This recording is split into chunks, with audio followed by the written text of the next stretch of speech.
McEwen, whenever you're ready. Okay, good evening, everyone. Welcome to the regular scheduled council meeting for Tuesday, February the 16th. It's currently 7 o'clock. We are hosting this meeting via Zoom, so please, if you're not familiar with Zoom, you can raise your hand if you want to ask a question during this specific time, but I will now call the meeting to order. Approval of the agenda, the recommendation would read. That the agenda be approved as circulated. Could I get someone to move that? Moved, seconded. Any discussion? Seeing none, all those in favor? Carried unanimously. Okay, we'll now move on to public input. So the public is permitted to provide comments to council on any item shown on this meeting agenda. A 2-minute time limit applies to speakers. Would anybody like to speak to this?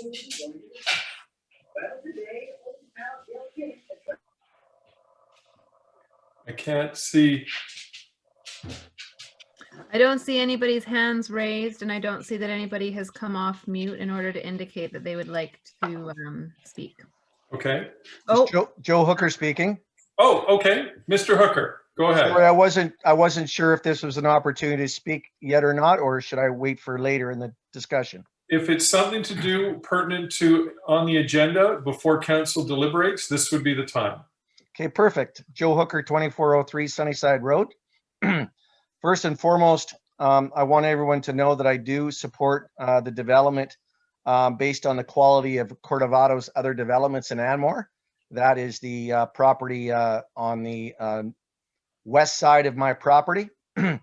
Secondly, after reviewing the plan, I would have preferred the development fully incorporate the northern portion of the road easement to the rear of my property, as then it's— Sorry, excuse me, Mr. Hoover. If I could just jump in here, Mayor McEwen, as you know, that this item would have already gone to public hearing, and the public hearing is closed. So council should not be receiving any further submissions regarding this particular application at this time. But okay, yeah, sorry, that was my fault. Mr. Hooker, because it's at second hearing, or right after second hearing, we haven't given it third reading. We can't receive any new information. So maybe we have it on the agenda tonight. So at the end of the meeting in public question period, depending on how that vote goes, then you could ask any questions that you have at that point. Is that right, Ms. Elric? Yes, that would be fine, Mayor McEwen. Okay, okay. Sorry about that, Mr. Hooker. No problem. Thank you so much. So wait till public question period. Okay. So I don't see any other public input. We'll move on to delegations. We have none. Adoption of the minutes of the regular council meeting held on February 2nd, 2021. The recommendation would read that the minutes of the regular council meeting held on February 2nd, 2021 be adopted as circulated. Someone to move those minutes? Moved, seconded. Any discussion? Seeing none, all those in favor? Opposed, carried unanimously. We'll move on. We don't have any business arising from those minutes. Seeing none, we're now on to, I'll move on to the legislative reports. 9A, rezoning proposal 2307 Sunnyside Road, third reading and adoption, deferred from January 26th regular council meeting. So a report dated January 20th, 21 from Mr. Richard White is attached. I just wanted to confirm with Ms. Melrick. So we're giving it third reading and adoption, or can we just give it third reading? Council can just give it third reading, but if council chooses, they can also adopt the bylaw this evening as well. Okay. So is Mr. White here to discuss this at all? I will be speaking to the report tonight, Mayor McEwen, on Mr. White's behalf. Essentially, this is a follow-up to the previous presentation of this report where council was looking for an update on the required documentation and submission of the community amenity charge that was to be submitted before council gave consideration to final adoption of this bylaw. And so I can confirm that we have received the signed covenants required, as well as the full amount of the community amenity charge, which there was a typo in the report. It's $493,000, not $495,000, but that has been received in full. Good. Okay. I'll open up for council to, well, first of all, let's get the recommendation on the floor. I guess the recommendation would be that council give third reading and adopt Village of Anmore zoning amendment bylaw number 597-2019. Could I get someone to move that? Second, open up for discussion. Councillor Weberink. Okay, sorry, I'm just pulling up the map here. It's been a while since we've been into this. Couple questions. I assume the tree bylaw will be respected on all the existing lots. So I think currently you can clear the trees as long as you have to replant. But of course, everything in the riparian area, everything that we're being given along Sunnyside Road is going to stay treed. Is that correct? That's correct. Yes, all the applicable bylaws will be applied to this rezoning. Okay, and I see that they've got a cul-de-sac. The original proposal didn't have a cul-de-sac at the far end, but I guess that's for potential connection to a future Ioka Lands development. Correct. Yes. Yeah. And the only other question I have is, obviously there's going to be pathways everywhere, which meets our desire to have more pathways for the village. But I noticed two of them connect to Sunnyside Road, but they don't really connect to anything. Is there going to be crosswalks to the regular sidewalk, or is it just going to go to a ditch? What's the Mr. Boyd is with us tonight. I think he's had a review of this from that perspective to a certain extent. So I might ask him to answer that specific question if I could. Perfect. Yeah, so good spot. They are currently leading to nowhere, but yes, you're correct. Through subdivision, it would be a case of putting crosswalks across to the existing sidewalk, and ultimately we'd like to upgrade those sidewalks as suggested through our master planning. So ultimately they would connect into a new facility across to the east side of Sunnyside. Okay, so is that going to be part of the subdivision, or is that something the village would have to take on later? So they would create the crossing point, and then obviously the sidewalk all the way through Sunnyside would be a village undertaking. Okay, so sorry, I'm still not understanding. Would there be another sidewalk on the other side of Sunnyside, or would it just connect to the existing sidewalk by across? It would be the existing sidewalk, but that sidewalk needs upgrading in time as well. Okay, so there would be crosswalks then, because there's currently no sidewalk at all on that other side. It's just a ditch. Correct. Okay, I think that's important, and actually that would probably slow Sunnyside Road down even more. A few more crosswalks, a few more flashing lights. Okay, that's the only questions I had. Any other, Councillor Trowbridge?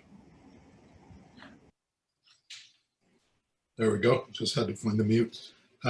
This talks to accessory buildings and structures. I guess I have a global question, specifically that, but also does this line up with the Bellaterra development? Do they have suites and accessory buildings? Is this the same as Bellaterra or more liberal than Bellaterra? My understanding is that it is the same as Bellaterra, but I would need to confirm that. I can speak to that. I remember when we passed the Bellaterra, there was no allowance for suites. And I believe this is the case for the Court of Auto as well. It says here there is secondary suites. Says two spaces per secondary suite, number 5. My apologies. There have been a few iterations of this, so that was likely a previous No, one. Yeah, that's what I keyed on too, Julie, but I'm wondering if that's just a lift out of the zoning bylaw referring to 2 spaces, because that's referring to off-street parking. And it's the last point, 2 spaces per secondary suite. I guess my general comment here is I don't want to be giving preferential treatment to one developer over another. That was never the intent of CD zoning.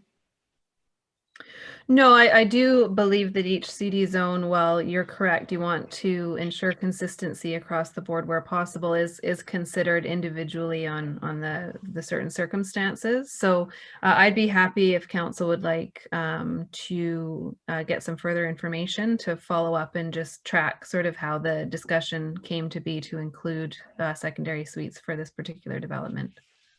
That would be my preference. I mean, obviously we'll have to hear from everyone else, but I just like a basic cross-reference of, I think the setbacks are all the same, 7.6, 7.6, 5, and 5, but I'd just like to check that. Sure, absolutely. Good. Anything further, Councillor Trowbridge? Okay. Any other from council? Okay. I just had a few things I just wanted to comment.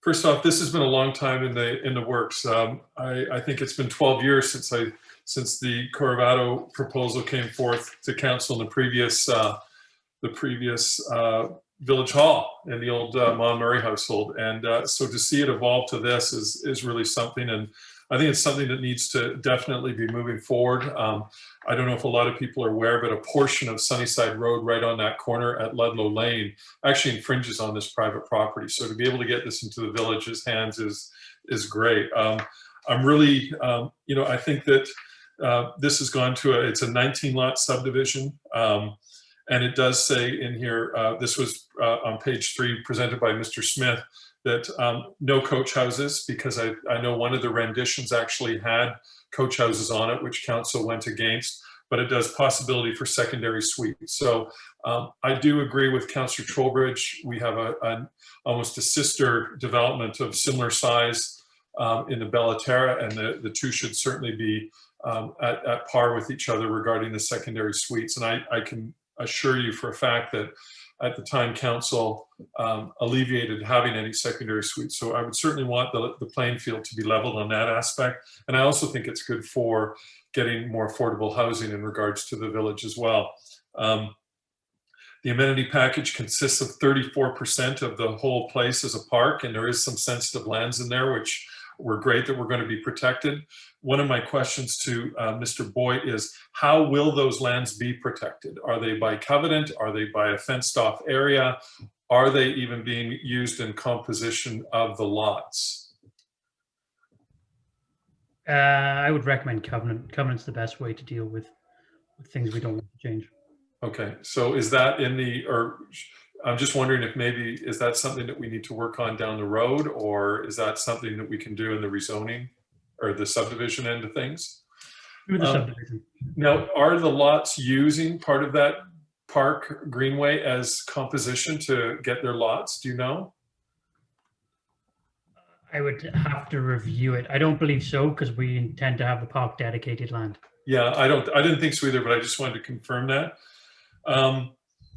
There's going to be a bunch of trails constructed, and that's going to be great because it adheres to part of the park's master plan. And part of this area, for those of you that are watching and that aren't sure, this will connect directly to Anmore Elementary. So it's going to be a great feeder subdivision, walkable for allowing families to come to and from the school. It's going to be great. It actually will open up access to the tennis courts quite substantially as well. So, and as well, the developer is contributing a $493,000 plus contribution that will go towards the new village hall, and that was based on the GP Rollo and Associates reports, which did the same report as the infill and benchmark this value using the same benchmark. So, like I said, I think there's a lot of positives to be had by this, but I just want to make sure that there is a level playing field with everybody, and that the village with infill as well as with the Bella Terra subdivision. So. Those are my thoughts. I think it's a great thing, and I'm finally glad that we're going to be able to get this land developed and bring some new families into the community. Councillor Trowbridge. Sorry, I forgot something. Chris, on the drawing, it's a little hard to see, and I've put my extra strong glasses on, but on the drawing that we have, the lots against would be the southeast side of that cul-de-sac. Those lot lines all carry through to the deeper shaded area that used to be a creek bed. the creek that sort of stops at the road, so to speak. And those lot lines come through the lighter shaded area. What's that designating? Is that part of the park area or just part of the riparian setback? Riparian setback. Okay, thank you. So which then leads to my question is Mr. Boyd, how do we define and keep that a riparian setback? Well, legislation, more or less, provincial legislation stops you from going in there and causing any development. So that's where really I would leave it at. If you want to have more precedent set, I mean, we could look at setting covenants on each property with regards to the riparian setback. I recall we tried to do this with the Leggett subdivision and it didn't work very well. You know, once homeowners were in there, all of a sudden those areas became developed. People's argument was, look, I'm paying tax on it. I want to be able to develop it the way that I want to. So I think we need to look at something come the, you know, the time of final subdivision that we make these areas protected. And I think that'll speak very well to the Environment Committee. Councillor Weberink. Yeah, if I recall, I thought the distance from, there's this sort of light green shaded area and then the dark green shaded area. I thought the dark green shaded area was the do not touch, owned by the village. You can't, well, you can go there, but you certainly can't disturb it. And then the other part was sort of meant to determine the setback of the house from the top of the bank or the top of the riparian area boundary. So really, I think the light green area is on private property and people will be able to, they just can't build anything on it. You know, maybe a 10 by 10 garden shed or put a pool on it, grass, but they certainly can't build their house on it. I think that was the idea. And then the dark green area was the actual protected area. Is that correct, Mr. Boyd, through the chair? So, in fact, any riparian area, you're not really supposed to have any disturbance of that riparian area as through the legislation of the province. So you're not really supposed to have a garden shed, cut anything down within that area either. It's provincially legislated. So when people do go ahead and do this, you know, as the mayor pointed out, alluded to, that sometimes people go in and clear these. In reality, they are breaking provincial legislation, and there are penalties to be had for doing that. Okay, so just to clarify, the light green area is protected riparian area? So we're talking to the area to the left-hand side, correct? Well, the right-hand, I think the houses in the dark shaded area where the actual little creek is. Yeah, so that will be the actual designated creek. And then the shading off to either side will be the dedication, say 15 meters. I'm not too sure on this exact file, apologies, but it'll be the setback from the top of bank. Okay, that's not the way I remember it when it was first presented. I would like clarity on that before we move forward on this. I just want to know what that is, because I seem to remember that was just, we were going to create a minimum distance from the actual construction of the house to the top of the bank, or the riparian area setback edge. And this is something that the Environment Committee pushed for on RS1 lots. And it was determined that people would still be allowed to build right to the edge of the riparian area, which is one of the reasons I liked CDs, is because it did limit how close the houses could be built to the actual riparian area. That's the way I remember it, but I want to be 100% sure. Councillor Trowbridge? If that lighter shaded area that is lighter than the creek bed but darker than the lot, if that is the riparian area setback or the top of bank setback of 15 meters,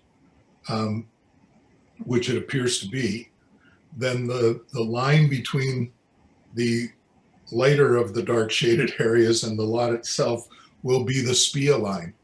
And if that is the SPIA line, then you are not allowed to disturb anything inside that line, like absolutely nothing. There's no, not only is there no building, you can't carve walkways, you can't do anything. Correct. So I guess from my take on it, from what I'm hearing is, Mr. Boyd, is that we have the creek, which is the dark green, which we all can clearly delineate on the map. On one side, we have a dark green area, which is really kind of somewhat irrelevant because there's no real houses being built on that side. Mm-hmm. But on the other side, we have this kind of, I'm going to say, a greeny gray that looks like a setback area, but comes very, very close to the back of these houses. One of them actually literally is touching it. I think it's the second house right by the cul-de-sac there. I wonder, how can that house get built there with no, like, it looks like it's right in it as well. Where's the septic field going to be? So, Bridge.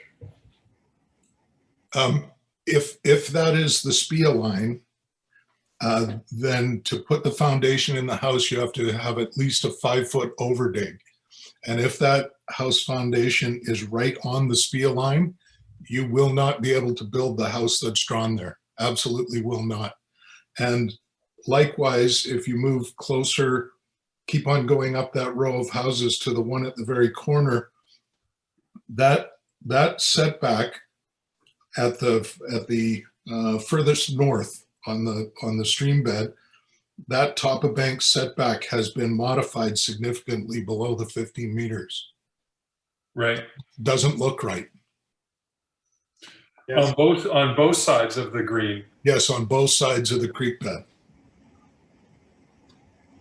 Yeah, I remember that the edge of the dark line, which is sort of their backyard, was the edge of the SPIA boundary. And if you look, I mean, I don't know the exact scale of this, but it looks to be about 15 meters on either side of the creek. I really don't think that line that touches those houses is the SPIA boundary. That's not the way I remember it. So I really want clarity on that, if I'm not remembering that correctly.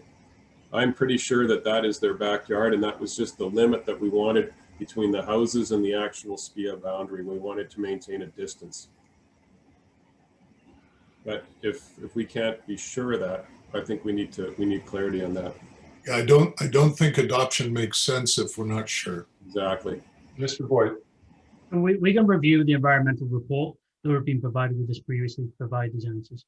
And then could you follow up as well as why there's a variance on this, if this is the boundary, on those other specific lots and how they're going to be buildable? So it seems like there's some pretty technical questions that need to be answered here before we move this forward. So we've got the motion on the floor. Council give third reading and adopt the Village of Anmore zoning amendment bylaw number 597-2019.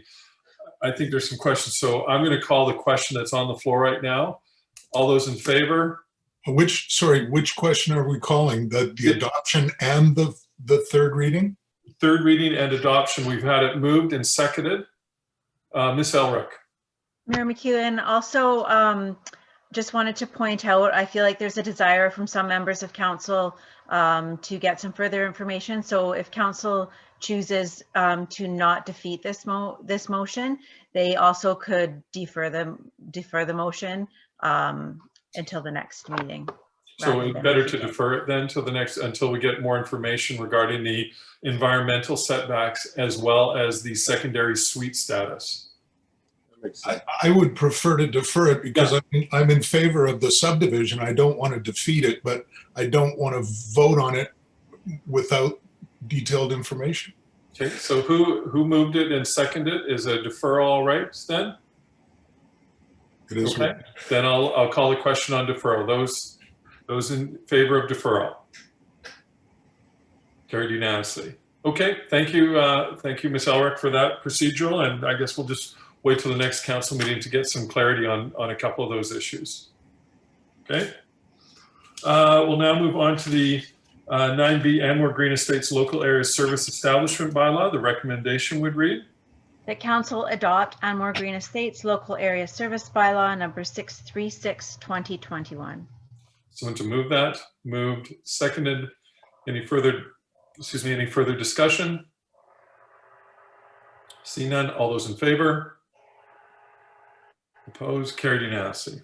We'll now move on to new business 11A, Village of Anmore signatories update.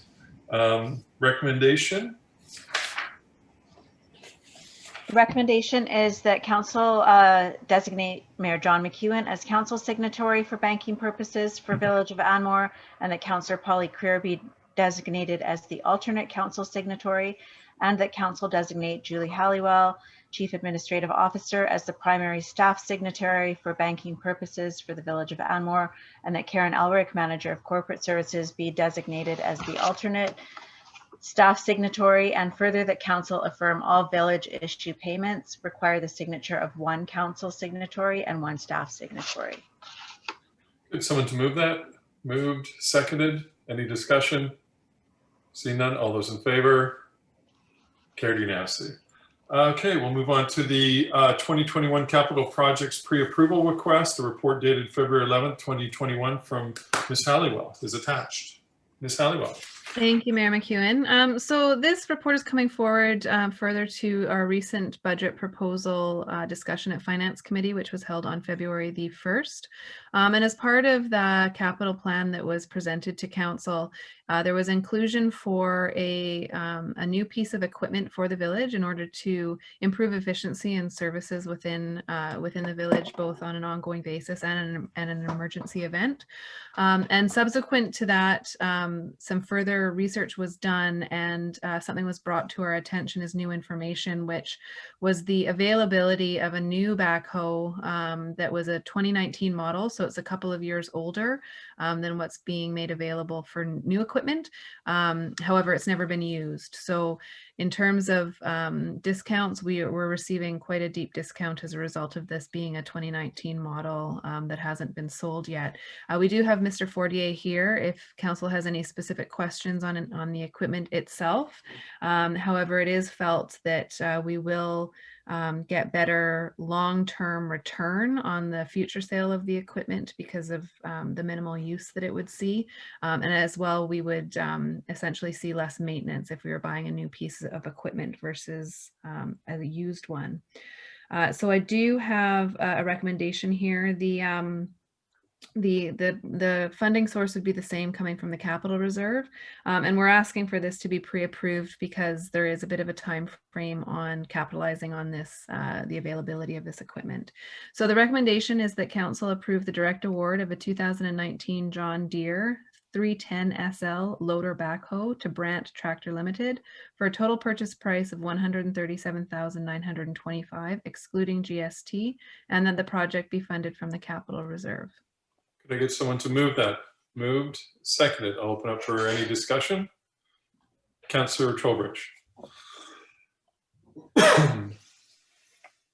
Sorry, just had a little muting issue there. I thought the price was $128. The price is $128,900, which includes all of the attachments that would be included. The price of $137 includes the PST, which is not recoverable. So this ultimately is the total price that we would be paying from our reserve.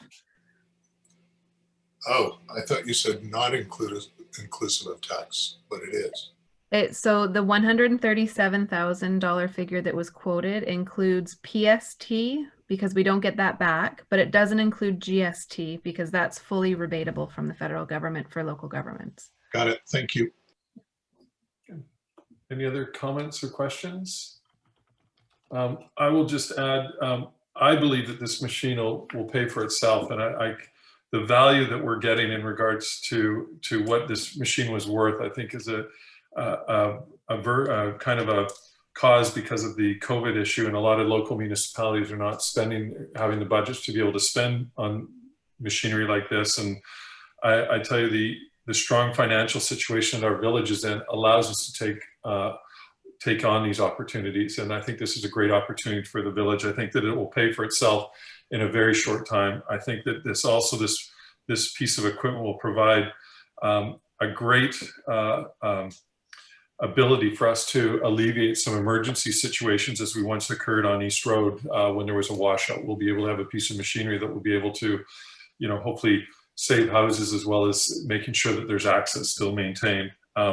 As well, we've also talked about in previous that we're going to have to start switching over some of the water meters in regards to some of the older premises that are still inside houses. I live in one of them, and I think this piece of machinery is going to greatly help and assist and pay for itself again with our Public Works Department doing that switch over. So I thank Lance for sourcing this out. I think it's a rare opportunity, and I'm glad we're going to be able to capitalize on something that has a warranty, make sure that it's safe, and it will give us many, many, many years of operation. So I'll move over to Councillor Trowbridge.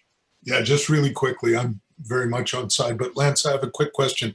The attachments that it comes with, that's a massive benefit, but is it everything you will need, or do you foresee having to buy subsequent attachments for this rig? So I think that we're going to be set up for a long time, but likely, a few years down the road, we might be looking at getting like a hoe pack, which just, makes things easier to tap back into place kind of once we're,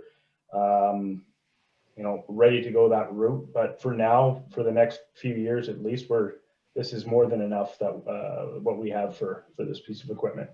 And it's strong enough to lift anything on our street sides, like curb ends or anything like that? Yeah, no post barriers and even head walls. We're now sitting in a good spot where we weren't able to do that before. Thank you. Yeah. Good. Any other comments, questions? Seeing none, I'll call the question. All those in favor? Opposed? Carried unanimously. Thank you again, Lance, and great job. Okay, we'll now move on to the mayor's report. Just got a few things. February 9th, I attended the Share Gala pre-judging for various food categories. It'll be coming out in the Share thing. Please, everybody get involved. It's a great Tri-City fundraiser, and it really puts a lot of money back into our communities. And then later that night, I attended virtually the swearing-in ceremony for Belcarra's new mayor, Jamie Ross, who got appointed as now the new mayor of Belcarra, which is going to be great because we have our first fire trustee meeting this Thursday, which he will be attending. And then on the February 10th, I had the honor of sitting in on the Public Safety and Environment Committees. They held a joint meeting and hosted two members from the BC Conservation Branch to discuss bear aware, and they commented about what a great job in Anmore we're doing in regards to alleviating the bear issue up here. Granted, there is some more work that can be done, and they commented that we are very proactive and doing the best that we can. And I also wanted to thank all the committee members. It's a very robust committee with a lot of great ideas, and they're putting a lot of time in, and thanking them for their time. And I just want to reiterate that a lot of people would have got this notice, I guess, where does it go? In the mail. There's going to be a call for volunteers. So these committees, we're hoping that we get a really good turn up of people wanting to get involved in these committees, because really these committees do a lot of the work that council asks them to do in regards to setting things up and things that the village needs. So I really wanted to thank those people that were in committees and have given up their time, and really hoping that we have a good amount of people come forward and put their names forward to when the committee call comes out in the coming weeks. And that's it. So I'll now move on to council reports. Councillor Cryer. I have just a brief report. It's actually a follow-up from last week's report when I spoke of my attendance at the Chamber of Commerce Business Excellence Award, and I said that there was no one from the village of Anmore that was nominated, which was in fact true. However, I would like to recognize Councillor Laidler's son, Bill, who was nominated for Business Leader of the Year. I neglected to mention that, and I apologize. That's a very big deal. You should be very proud. He's a good participant with the Chamber of Commerce and our entire community. He's a very good community-minded person, and you should be very proud of that, Councillor Laidler. So that was what I wanted to just quickly mention that I neglected. And I agree with Mayor McEwen. The Bear Aware meeting was excellent and very informative, and I wish more people could have joined in, but I believe it is available for people to see at our website. But I appreciate the time that everyone took to put that on. That's it. Thank you. Good. Councilor Weber. Sorry, yeah, I just wanted to kind of repeat what you said, Mayor McEwen, about the conservation officers. I think that was a really good session, and I would really encourage people to watch it. I believe it is on our YouTube channel, Ms. Halliwell. That's correct. It is posted to our website, yes. Perfect. Which is through the YouTube channel, yeah. Okay.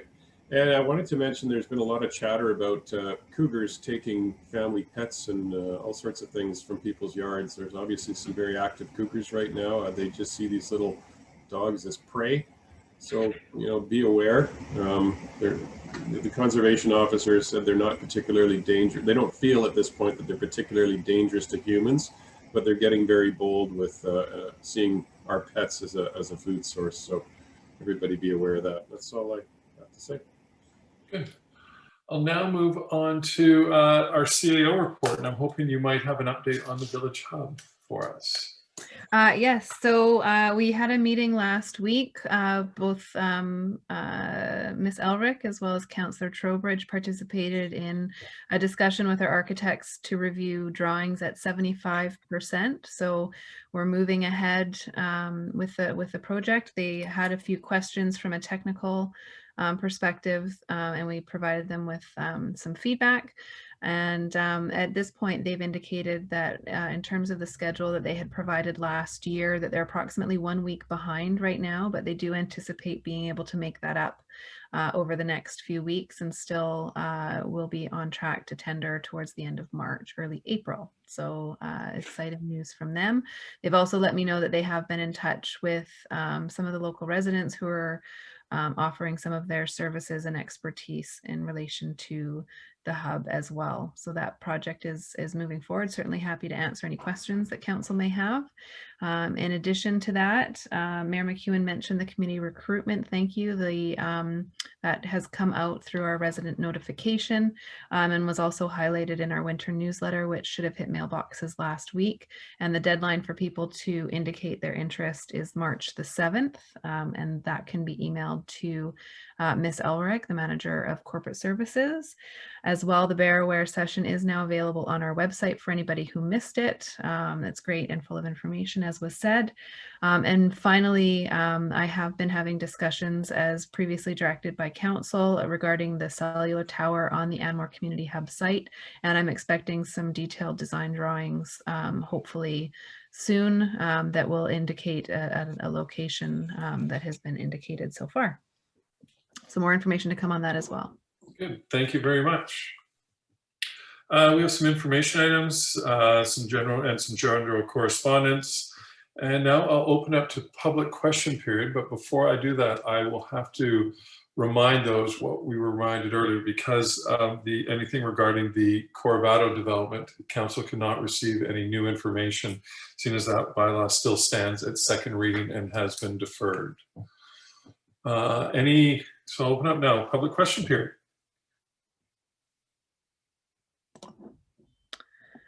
I don't see any hands raised at this point. I see Mr. Hooker has just made himself viewable.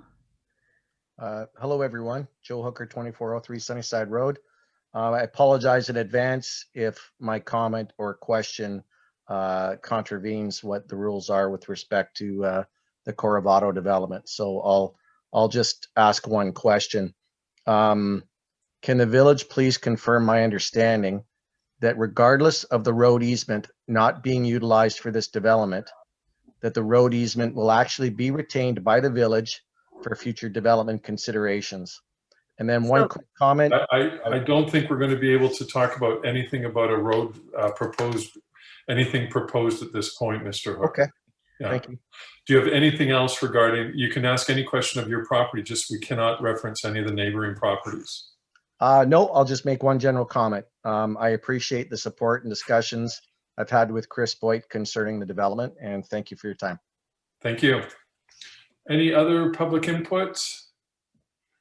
Public question period? See none? I guess can I get someone to move to adjourn? Moved, seconded. Any discussion? See none? All those in favor? Carried unanimously. Thank you so much, everybody. Stay safe.